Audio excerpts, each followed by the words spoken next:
नमस्कार, वंदे मातरम दोस्तों।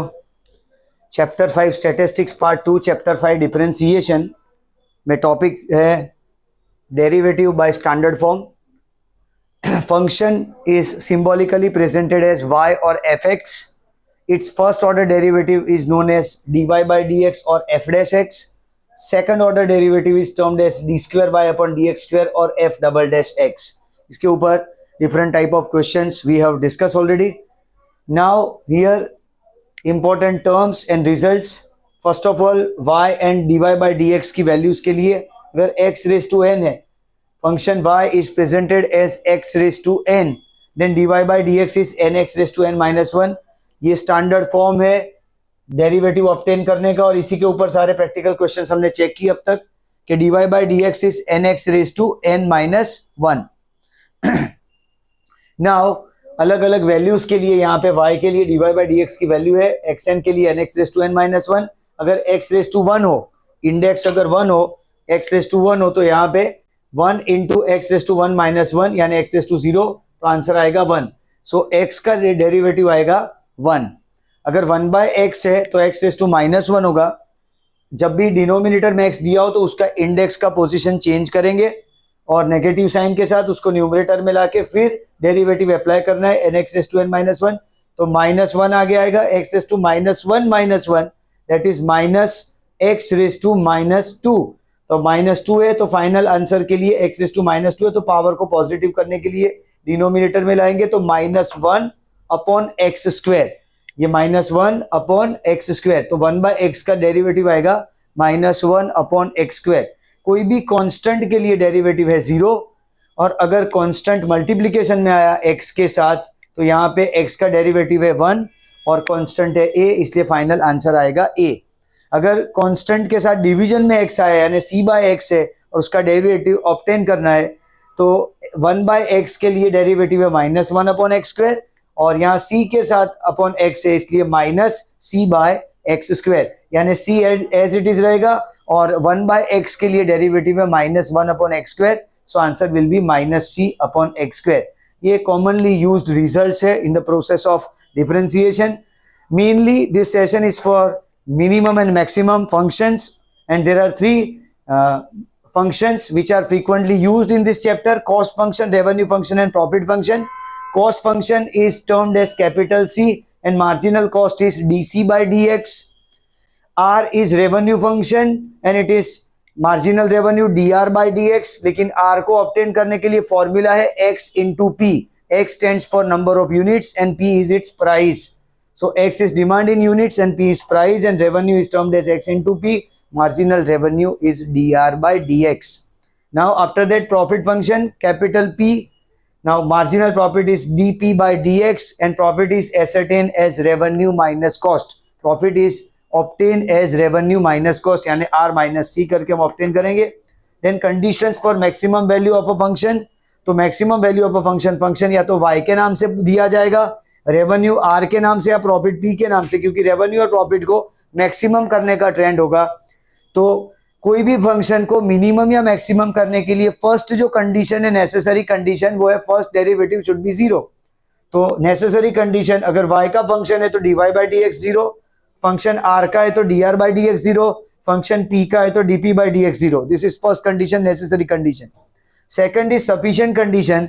It is all about second order derivative, यानी d square y upon dx square should be less than 0 to maximize that value of a function. यानी second derivative should be less than 0. Maximum value of a function के लिए second derivative should be 0. तो if it is termed as y, that function is termed in form of y. तो d square y upon dx square should be less than 0. It is in form of r, then d square r upon dx square should be less than 0. And if it is in form of p, then d square p upon dx square should be less than 0. Now conditions for minimum value of a function. तो minimum value of a function यहाँ पे ज्यादातर cost function के लिए पूछा जाएगा, या तो फंक्शन y के नाम से होगा. तो first is necessary condition dy by dx equals to 0 and dc by dx equals to 0. Now sufficient condition for minimum value of a function, second order derivative should be greater than 0. So if there is a function of y, d square y upon dx square should be greater than 0, and if there is a function of c, d square c upon dx square should be greater than 0। तो इस तरह से necessary और sufficient condition के basis पे maximum minimum value हम obtain करेंगे function के लिए। इसके बेस पे क्वेश्चन है, क्वेश्चन 18 है सेक्शन डी का। यहां से ये पोर्शन बाकी था तो सेक्शन डी से स्टार्ट करेंगे। Question number 18, where function y is given as 3 + 2x - 7x²। हमें पूछा गया है whether this function is increasing or decreasing for x is equal to -4 and x is equal to 4। यानी x की ये दो वैल्यू गिवन वैल्यू के लिए जब भी पूछा जाए इंक्रीजिंग या डिक्रीजिंग है, उसके लिए मैं फर्स्ट ऑर्डर डेरिवेटिव ऑब्टेन करना है और उसके बाद दोनों गिवन वैल्यू को पुट करके चेक करना है। तो उसके लिए फर्स्ट ऑर्डर डेरिवेटिव ऑब्टेन करना है। y is equal to 3 + 2x - 7x²। First order derivative dy/dx, constant का डेरिवेटिव 0 आएगा। यहाँ x है उसका डेरिवेटिव होगा 1, सो 2 × 1 - 7x² का डेरिवेटिव होगा 2x, क्योंकि जब भी डेरिवेटिव ऑब्टेन कर रहे हैं nx⁻n - 1 है, यानी x² का 2x होगा, x³ का 3x² होगा, x⁴ है तो 4 × x⁵ आएगा, x⁵ है तो 5 × x⁴ आएगा, x⁵ है तो 6 × x⁵ आएगा। इस तरह से इंडेक्स एक कम होगा और जो इंडेक्स है वो आगे मल्टीप्लीकेशन में आएगा। इस हिसाब से x² का हो जाएगा 2x। तो यहाँ पे 2 - 14x is the answer for dy/dx। अब x की दोनों गिवन वैल्यू के लिए dy/dx के आंसर को चेक करना है। तो x इज इक्वल टू -4 के लिए पहले dy/dx की वैल्यू 2 - 14x में x की जगह पे -4 रखेंगे। सो 2 - 14 × -4, 14 × 4 इज 56, माइनस प्लस होगा, पॉजिटिव साइन आएगी, 2 + 56 answer is 58 and it is greater than 0। So function y is increasing at x is equal to -4। x is equal to -4 के पास function y is increasing. Now for x is equal to 4, dy/dx is equal to 2 - 14x। So 2 - 14 × 4, 14 × 4 is 56, 2 - 56 is -54 and it is less than 0. So function is decreasing at x is equal to 4. तो इस तरह से हमें ये दोनों value के लिए पूछा गया था कि फंक्शन वेदर इंक्रीजिंग और decreasing for that particular value. तो फॉर दिस सिचुएशन हमें फर्स्ट ऑर्डर डेरिवेटिव ऑब्टेन करके उसमें ये दोनों गिवन वैल्यू को अप्लाई करके हमें चेक करना है कि कहाँ पे वैल्यू ग्रेटर देन 0 आ रही है और कहाँ पे वैल्यू लेस देन 0 आ रही है। जहाँ ग्रेटर देन 0 है function is maximum increasing, function is increasing, और जहाँ पे लेस देन 0 है function is decreasing. Now question number 19 is about cost function. Cost function is given as c is equal to x² / 10 + 5x + 200. Cost function जब भी दिया जाए marginal cost का computation आएगा। Marginal cost is dc/dx। तो उसके लिए x² का डेरिवेटिव हो जाएगा 2x upon 10 as it is, plus 5x का डेरिवेटिव 1, कांस्टेंट 200 का डेरिवेटिव 0। नाउ 2x/10 है यानी x/5 बचेगा plus 5। Now marginal cost x is equal to 100 units। अब हमें बोला गया है कि marginal cost existing level of production is 100 units and we need to obtain the marginal cost. So dc/dx में x is equal to 100 रखना है हमें। dc/dx का आंसर है x/5 + 5, उसमें x is equal to 100 रखने पे 100/5 + 5, 100/5 होगा 20, 20 + 5 is 25 rupees। So marginal cost of 101th unit, खास समझना है मार्जिनल कॉस्ट कोई टोटल नंबर ऑफ यूनिट्स का नहीं हो सकता। Marginal cost is cost incurred for producing 1 additional unit from existing level of production. Marginal revenue is revenue earn from extra sale of 1 unit from the existing level of sale और output. तो इस तरह से marginal computation जब हम करते हैं cost के लिए, प्रॉफिट के लिए, रेवेन्यू के लिए, वो पर्टिकुलर nth यूनिट के लिए होता है। यहाँ पे 100 यूनिट का लेवल ऑफ प्रोडक्शन दिया था। So marginal cost for 101th unit, 101वें यूनिट की मार्जिनल कॉस्ट आएगी 25 रुपए।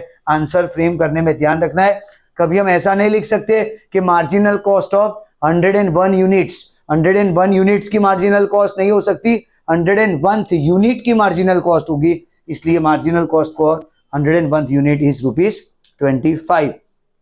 Similar type of question is there. Cost function is given as 50 + 2x + √x, जिसमें पहले x √x दिया है तो उसको नॉर्मलाइज करेंगे। c is equal to 50 + 2x + x raised to 1/2। √x है तो 1/2, क्यूब रूट x है तो x raise to 1/3, fourth root of x है तो x रेस टू 1/4। इस तरह से हमें पहले वैल्यू नॉर्मल करनी है। अब first order derivative d by D x, 50 constant है जिसके लिए डेरिवेटिव होगा 0, 2 इंटू एक्स का डेरिवेटिव है 1, x रेस टू 1/2, तो 1/2 into x raise to 1/2 minus 1, ये इंडेक्स आगे आएगा x रेस टू 1/2 माइनस 1, तो यहाँ पे 2 इंटू 1 2 होगा plus 1/2 x raise to minus 1/2, 1/2 into x raise to minus 1/2। अब x का ये पावर नेगेटिव है तो डिनोमिनेटर में लाके उसे पॉजिटिव करेंगे, तो 2 प्लस 1/2 x रेस टू 1/2, यानी x रेस टू 1/2 जो ऊपर नेगेटिव साइन के साथ था वो नीचे 2 के साथ मल्टीप्लीकेशन में आया, साइन उसकी पॉजिटिव हुई। अब 1/2 x रेस टू 1/2 यानी ये हो गया root x, x raise to 1/2 यानी रूट x, तो 2 plus 1/2 root x, dc by dx की वैल्यू है 2 plus 1/2 root x। Now marginal cost for x is equal to 100 units, dc by dx में हमें x की वैल्यू 100 रखनी है, तो 2 प्लस 1/2 इंटू एक्स की जगह पे रूट 100, रूट x की जगह रूट 100, तो रूट लेने पे आएगा वैल्यू 10, 2 प्लस 1/2 इंटू 10 इज 20 यानी 1/20 जिसका आंसर है 0.05 and it is added with 2, so dc by dx is 2.05 rupees, dc by dx is 2.05 rupees, so marginal cost for producing 101th unit, marginal cost for producing 101th unit is rupees 2.05। now section c के questions आ रहे हैं, तो section C में question number 5 numericals है 5 से, जिसमें C cost function is given as 1/10 x cube minus 4x square plus 50x plus 300। अब यहां से लेंथ बढ़ेगी क्वेश्चन में और हमें दोनों डिफरेंशिएशन यहाँ पे फर्स्ट और सेकंड ऑर्डर डेरिवेटिव फाइंड करने हैं और x की दोनों वैल्यू ऑब्टेन करके फिर वहां पे मैक्सिमम मिनिमम वैल्यू तक जाना है। तो अब प्रोसेस में आगे बढ़ाते हैं, यहाँ पे c इज इक्वल टू जो कॉस्ट फंक्शन हमें दिया गया है, कॉस्ट फंक्शन इज गिवन, ये जो क्वेश्चन है इसमें x की वैल्यू दी जाती है पहले से, x इज इक्वल टू -4 और x इज इक्वल टू 4 के लिए फंक्शन कहाँ पे इंक्रीजिंग या डिक्रीजिंग है ऐसा पूछा गया है। यहाँ x की वैल्यू हमें ऑब्टेन करनी है, तो सबसे पहले first and second order derivative is to be obtain. ये इसमें से कोई भी सेट ऑफ क्वेश्चन हो, फंक्शन y के लिए हो, रेवेन्यू के लिए, प्रॉफिट के लिए या कॉस्ट के लिए, कहीं पे भी इंक्रीजिंग या डिक्रीजिंग वैल्यू की बात आए, सबसे पहले हमें वो फंक्शन को लिखना है और उसके बाद दोनों फर्स्ट और सेकंड ऑर्डर डेरिवेटिव रखना है। Then first condition, necessary condition is first order derivative is 0, वो रखेंगे जिससे हमें x की वैल्यूज मिलेगी और x की वैल्यू सेकंड ऑर्डर डेरिवेटिव में रख के हम चेक करेंगे कि whether it is less than 0 और greater than 0, so as to conclude that the value of function is maximum और मिनिमम एट पर्टिकुलर वैल्यू। तो प्रोसेस इस तरह से रहेगी, पहले फंक्शन और उसके बाद उसका first order and second order derivative, then necessary condition, first order derivative 0 and then sufficient condition. इस तरह से स्टेप्स ले लें। यहाँ पे कॉस्ट फंक्शन का केस है, cost function is given as 1/10 x cube minus 4x square plus 50x plus 300। Now first dc by dx obtain करना है फर्स्ट डेरिवेटिव, तो 1/10, अब x क्यूब का डेरिवेटिव हो जाएगा 3x square minus 4, x square का होगा 2x, 50x का होगा 1 और कांस्टेंट का होगा 0। अब यहाँ पे 3x square by 10 minus 8x plus 50, this is first order derivative for this cost function. Now second order d square c upon dx square, ये 3x स्क्वायर है तो 3 इंटू 2x हो जाएगा upon 10 as it is, minus 8 into x का derivative 1, constant 50 का derivative होगा 0, so it will be 3x bye 5 minus 8, 3x bye 5 minus 8, यहाँ 3 into 2x bye 10 था तो 2 5 10 होगा यहाँ पे, इसलिए 3x bye 5 minus 8, this is second order derivative. Now पहले फंक्शन था, फिर फर्स्ट ऑर्डर, फिर सेकंड ऑर्डर, अब नेसेसरी कंडीशन, पहला first order derivative is 0, in all cases first order derivative should be 0, so necessary condition dc by dx equals to 0, तो dc by dx की जो value है 3x square minus 3x square by 10 minus 8x plus 50 equals to 0, यहाँ 10 LCM है तो 3x square minus 10 या 8 के साथ मल्टीप्लाई होगा तो 80x, 10 50 के साथ मल्टीप्लाई होगा तो 500 और फिर ये 10 0 के साथ मल्टीप्लाई होकर 0 हो जाएगा, तो 3x square minus 80x plus 500 equals to 0। 5 factorization 500 into 3 is 1500 1500 और बीच में टर्म है 80x। अब बीच लास्ट वाली टर्म पॉजिटिव है, इसलिए दोनों जो इंटरमीडिएट टर्म हम इंसर्ट करेंगे वो दोनों की साइन सेम होगी और नेगेटिव होगी क्योंकि सेकंड टर्म की साइन नेगेटिव है। तो हमें ये चेक करना है कि दो टर्म ऐसी इंसर्ट करनी है जिसका मल्टीप्लिकेशन 1500 होता हो और एडिशन 80 होता हो। मल्टीप्लिकेशन 1500 एंड एडिशन 80, तो 50 इंटू 30 1500 होगा एंड 50 प्लस 30 80 होगा। तो इस तरह से 3x square minus 50x minus 30x plus 500 equals to 0। x common आएगा तो 3x माइनस 50, यहाँ पे माइनस 10 कॉमन होगा तो 3x minus 50 equals to 0। So x minus 10 equals to 0 and 3x minus 50 equals to 0. So x is equal to 10 and 3x is equal to 50. So x is equal to 50 by 3. तो x 10 है और x 50 by 3 है। अब ये x की दोनों given value के लिए जो हमने ऑब्टेन किया वो वैल्यू के लिए सेकंड डेरिवेटिव में आंसर चेक करेंगे। सेकंड डेरिवेटिव है 3x by 5 minus 8. So for x is equal to 10, second derivative d square c upon dx square is 3x by 5 minus 8. तो x की वैल्यू 10 रखेंगे, 3 इंटू 10 बाई 5 माइनस 8, तो यहाँ पे आएगा 3 इंटू 2 6, क्योंकि 5 2 ज़ा 10 होगा, इसलिए 3 into 2 6 minus 8 minus 2, it is less than 0। Now 50 by 3 के लिए for x is equal to 50 by 3, second order derivative D square C upon D x square is 3x by 5 minus 8, जिसमें x की जगह पे वैल्यू रखेंगे 50 by 3। सो 3 into 50 by 3, 3 cut हो जाएगा, 50 बाई 5 होगा 10, सो 10 minus 8 answer is 2 and it is greater than 0। अब यहाँ पे बात कॉस्ट फंक्शन की हो रही है। नेसेसरी कंडीशन से हमेशा हमें x की दो वैल्यू मिलेगी और वो दो वैल्यू को सेकंड ऑर्डर डेरिवेटिव में रख के हमें चेक करना है कि कहाँ पे वो कंडीशन जस्टिफाई हो रही है। तो अब यहाँ पे कॉस्ट को मिनिमम करने के लिए for minimum value of a function second order derivative should be greater than 0। तो डी स्क्वायर सी अपॉन डी एक्स स्क्वायर यहाँ पे लेस देन 0 हो रहा है, यहाँ पे ग्रेटर देन 0 हो रहा है, इसलिए ये वो पॉइंट है x का जहां पे कॉस्ट मिनिमम हो रही है। तो we can conclude that for x is equal to 53 units, for x is equal to 53 units the cost is minimum. So cost is minimum at 50/3 units. Next question में again cost function के बारे में c is equal to 1000 plus 8x plus 5000 upon x। तो पहले यहाँ denominator में x है तो उसकी पोजीशन चेंज करेंगे, x का इंडेक्स नेगेटिव हो जाएगा। 1000 plus 8x plus 5000 into X raise to -1। Now again दोनों डेरिवेटिव ऑब्टेन करना है। पहले D by D X, 1000 constant के लिए 0, 8 इंटू एक्स का डेरिवेटिव 1 प्लस 5000। अब ये -1 आगे आ जाएगा तो -1 इंटू एक्स रेज टू -1 तो हो जाएगा -2, -1 यानी हो जाएगा -2। तो 8 minus 5000 into X raise to -2, it can be written as 8 minus 5000 upon X square. ये एक्स रेज टू -2 है, उसको एक्स स्क्वायर भी हम कर सकते हैं। तो ये एक फॉर्म हमें याद रखना है क्योंकि ये नेसेसरी कंडीशन के लिए यहाँ पे हमें वैल्यू 0 रखनी है। फिलहाल यहाँ डी बाई डी एक्स को आगे बढ़ाते हैं सेकंड डेरिवेटिव के लिए। डी स्क्वायर सी upon D x square, constant 8 का डेरिवेटिव 0 होगा, minus 5000 as it is, X raise to -2 है तो -2 आगे आ जाएगा मल्टीप्लीकेशन में, -2 इंटू एक्स रेज टू -2 -1 हो जाएगा -3। सो इट विल बी -5000 एंड -2 है इसलिए माइनस माइनस प्लस होगा, 10,000 x raised to -3 and can be written as 10,000 upon x cube, 10,000 upon x cube। तो यहाँ पे पहले एक फंक्शन और उसके बाद दोनों derivative first and second order. अब नेसेसरी कंडीशन इस first order derivative should be 0, D by D x equals to 0। ये जो वैल्यू है 8 minus 5000 upon X square equals to 0, तो ये नेगेटिव साइन पॉजिटिव हो जाएगी। 5000 upon X square is equal to 8, तो x square is equal to 5000 upon 8।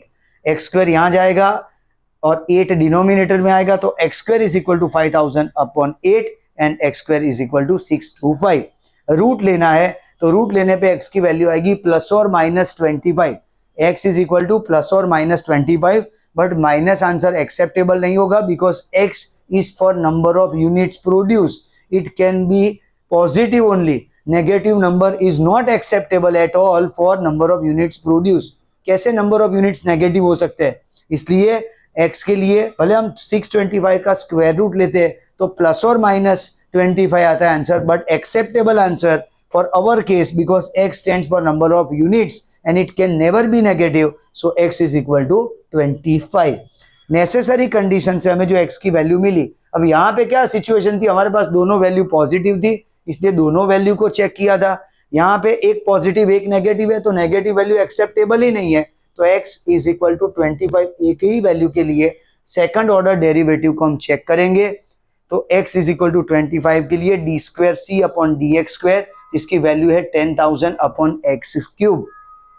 तो 10,000 upon x cube में x की जगह 25 रखेंगे तो 10,000 upon 15625, ultimate answer is greater than 0। So second condition, sufficient condition is satisfied for this cost function, that second order derivative should be greater than 0. It is greater than 0, so we can conclude that cost is minimum for x is equal to 25 units. अब यहाँ से आगे हमें पूछा गया था कि obtain minimum cost हमें निकालना है, तो जो cost function हमें दिया है उसमें x की जो वैल्यू हमने obtain की है 25 उसको रखेंगे। तो for minimum cost at x is equal to 25 units, cost function c में 1000 प्लस 8 इंटू एक्स है यानी 25 प्लस 5000 अपॉन x है तो यहाँ पे 25, सो 1000 8 into 25 is 200 and 5000 by 25 is 200, so 1000 plus 200 cost is 1400 rupees. This is minimum cost 1400 rupees for production of x is equal to 25 units. Next question number 7 is also for cost function and it is given as 1500 plus 0.05x plus 2 root x. तो पहले तो function को normal लिखेंगे यहाँ पे c is equal to 1500 plus 0.05x plus 2 root x की जगह आएगा x raised to 1/2. Now दोनों डेरिवेटिव ऑब्टेन करने, first order D by D x constant के लिए 0 प्लस 0.05 x का डेरिवेटिव 1 होगा, minus 2 into x raise to 1/2 है तो 1/2 आगे मल्टीप्लीकेशन में आएगा, रूल एक ही है nx raise to n minus 1, तो ये 1/2 आगे आएगा, x रेस टू 1/2 माइनस 1 तो ये 2 यहाँ पे कट हो जाएगा और x रेस टू 1/2 माइनस 1 है तो माइनस 1/2 होगा। तो आंसर यहाँ पे डी बाई डी एक्स का होगा 0.05 minus x raise to minus 1/2। And for further computation हम यहाँ पे कंक्लूड कर सकते हैं कि 0.05 माइनस, अब x रेस टू माइनस 1/2 है तो ये x रेस टू 1/2 होगा डिनोमिनेटर में आके, ये पावर जो नेगेटिव है वो पॉजिटिव हो जाएगा डिनोमिनेटर में जाके, तो हो जाएगा 1 अपॉन x रेस टू 1/2 यानी 1/√x। So 0.05 minus 1/√x is the answer for d by D x. Second order d square C upon D x square, तो इसमें ये जो वैल्यू है कांस्टेंट है उसका डेरिवेटिव 0 होगा, माइनस अभी x रेस टू माइनस 1/2 तो माइनस 1/2 आगे मल्टीप्लीकेशन में आएगा, minus 1/2 into x raise to minus 1/2 minus 1, minus 1/2 minus 1। अब यहाँ पे ये माइनस माइनस प्लस हो जाएगा यानी plus 1/2 x raise to minus 3/2। अब ये इंडेक्स नेगेटिव है डिनोमिनेटर में आके पॉजिटिव होगा तो 1 upon 2 into x raise to 3/2 और it can be return as 1 upon 2 into, अब 3/2 एक्स रेस टू 3/2 है यानी स्क्वायर रूट लेना है एक्स क्यूब का, एक्स रेस टू 3/2 है यानी वो होगा square root of x cube, लेकिन ये आंसर तक हम रुक सकते हैं कि 1/2 into x raise to 3/2। Now necessary condition है first order derivative 0, first order derivative d by D x equals to 0 and it's value is 0.05 minus 1 upon root x equals to 0। Negative sign है, 0 की उस side ले जाएंगे positive होगा तो 1 upon root x is equal to 0.05। So root x is equal to, root x यहाँ जाएगा 0.05 denominator में आएगा तो root x is equal to 1 upon 0.05, root x equals to 20। अब हमें x चाहिए तो दोनों साइड स्क्वायर करेंगे तो x की वैल्यू आएगी 20 का स्क्वायर यानी 400 units, x is equal to 400 units. Now second derivative sufficient condition d square c upon dx square 1 upon 2 into x raise to 3/2 है, यानी 1/2 इंटू 400 रेस टू 3/2। अब ये पॉजिटिव नंबर का पॉजिटिव इंडेक्स लेके जो भी वैल्यू हम ऑब्टेन करेंगे, ultimately it is always greater than 0। So greater than 0, so this second condition, sufficient condition, is been satisfied that the square c upon dx square is greater than 0. So we can conclude that cost is minimum for x is equal to 400 units. 400 unit के लिए cost यहाँ पे minimum है. Even we don't require to proceed to obtain the final answer. We only need to conclude that the answer is greater than 0, and it can be perceived from this step only that answer is greater than 0. क्योंकि negative कोई sign ही नहीं है, इसलिए ultimately answer कोई भी हो पर वो पॉजिटिव होगा, ग्रेटर देन 0 है. So cost is minimum for x is equal to 400 units. Next question number 8 में हमें demand function small p is equal to 30 minus x square upon 10 दिया गया है. डिमांड फंक्शन है और यहां से हमें रेवेन्यू तक जाना है. Revenue is R and R is obtain as X into P, यानी यूनिट्स इंटू प्राइस करके हमें रेवेन्यू मिलेगा. तो हमारे लिए ये डिमांड फंक्शन प्राइस के फॉर्म में दिया गया है 30 minus x square upon 10. So for revenue it is X into P. So X into 30 minus x square by 10, X को मल्टीप्लाई करें तो 30x minus x cube, x square into x होगा x cube upon 10. Now first derivative dr by dx, तो अब यहाँ पे function है 30x minus x cube by 10, तो 30x का डेरिवेटिव होगा 1 minus 3x square, x cube की जगह हो जाएगा 3x square upon 10. So it will be 30 minus 3x square by 10, 30 minus 3x square by 10. Second order derivative D square r upon D x square, तो 30 का derivative होगा 0, constant है इसलिए, minus 3 into x square का होगा 2x. So 3 into 2x upon 10. So answer is minus 6x by 10. It is minus 6x by 10 for second derivative. Now for maximum value of revenue function R, हमें पहले necessary condition is same for all type of function, that first derivative is 0. तो dr by dx necessary condition में dr by dx की value equals to 0 और dr by dx obtain किया है हमने यहाँ पे 30 minus 3x square by 10. So 30 minus 3x square by 10 equals to 0. बीच में नेगेटिव साइन है, 0 की इस साइड शिफ्ट करेंगे तो पॉजिटिव हो जाएगा. So 3x square by 10 is equal to 30. ये 10 मल्टीप्लीकेशन में और 3 डिवीजन में जाएगा, तो 300 बाई 3 करने पे 100 हो जाएगा. So x square equals to 100. x square equals to 100, तो रूट लेना है x का, तो x का आंसर आएगा प्लस और minus 10. But x represents number of units produced or number of units sold. So x is number of units and it can never be negative. तो भले 100 का स्क्वायर रूट प्लस और minus 10 आता हो, लेकिन हमें x की वैल्यू एक्सेप्टेबल है हमारे लिए 10. माइनस 10 नहीं हो सकता क्योंकि नंबर ऑफ यूनिट्स है, इसलिए x is equal to 10 units. Now second sufficient condition में हमें चेक करना है कि d square r upon D x square should be less than 0, यानी सेकंड डेरिवेटिव की वैल्यू आनी चाहिए लेस देन 0. तो इसके लिए D square r upon D x square equals to, अब सेकंड डेरिवेटिव यहाँ पे था माइनस 6x बाई 10, तो माइनस 6 इंटू एक्स की जगह 10 बाई 10, सो आंसर आएगा minus 6 and it is less than 0. So we can conclude that revenue is maximum at x is equal to 10 units. Revenue is maximum at x is equal to 10 units. हमें पूछा गया है कि price obtain करना है, तो price is equal to, price का function था 30 माइनस एक्स स्क्वायर अपॉन 10, जिसमें हम x की वैल्यू 10 रखेंगे. So 30 minus 10 square by 10, so 30 minus 10 square 100 होगा, 100 by 10 is 10, so 30 minus 10 is 20. So price for this revenue is 20 rupees. Price 20 है and revenue is maximum for x is equal to 10 units because second order derivative answer is negative and it is less than 0. Next question number 9 में हमें x पूछा गया है. x is given as 3 into 60 minus p.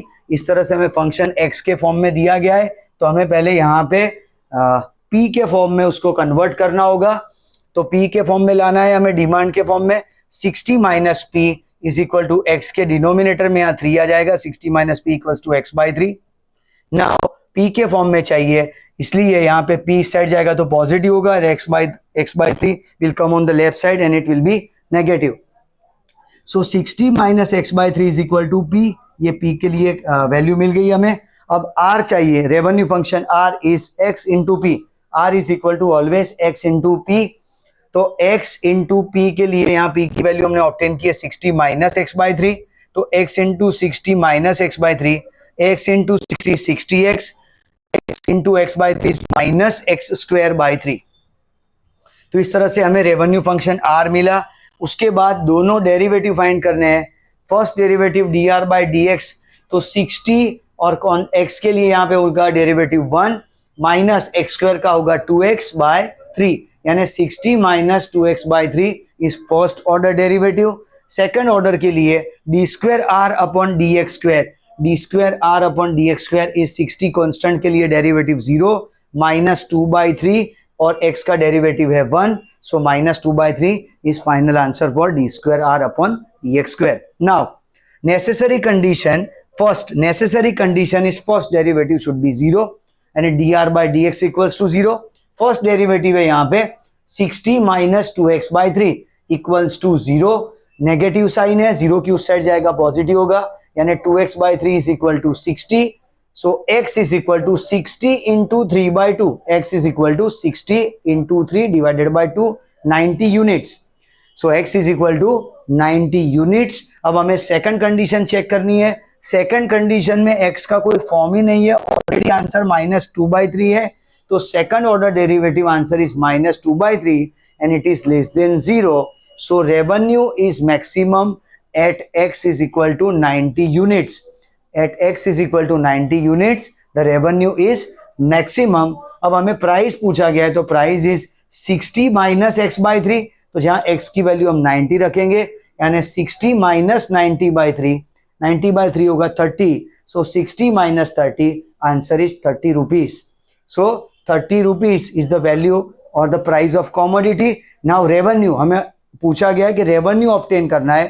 तो revenue function जो था वो हमने ऑब्टेन किया था 60x minus x square by 3, जिसमें x की वैल्यू हम रखेंगे यहाँ पे 90 यूनिट्स.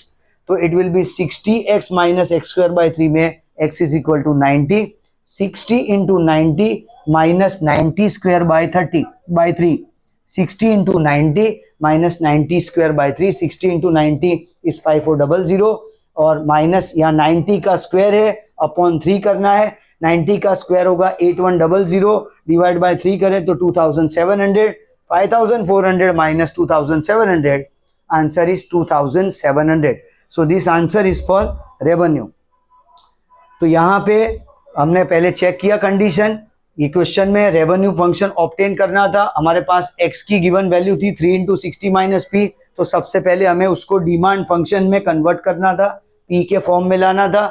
p के फॉर्म में पहले फंक्शन ऑब्टेन किया और उसके बाद r is equal to x into p करके revenue function, and first derivative and second derivative. Second derivative का आंसर ही नेगेटिव आ गया था, यहाँ x की कोई टर्म नहीं थी, इसलिए यहीं से हमें पता था कि x की जो भी हमें वैल्यू मिलेगी उसके लिए रेवेन्यू विल बी मैक्सिमम. और we are asked for price and revenue. तो प्राइस के लिए ये जो हमने फंक्शन ऑब्टेन किया था, p का फंक्शन ऑब्टेन किया था, उसमें 90 यूनिट्स रखा, इसलिए हमें प्राइस मिली 30 रुपीज. और उसके बाद रेवेन्यू पूछा गया था, तो रेवेन्यू फंक्शन जो था, रेवेन्यू फंक्शंस के अंदर ये 60x minus x square by 3 में वैल्यू रखने पे, 90 यूनिट्स रखने पे हमें रेवेन्यू की वैल्यू मिली 2700 रुपीज.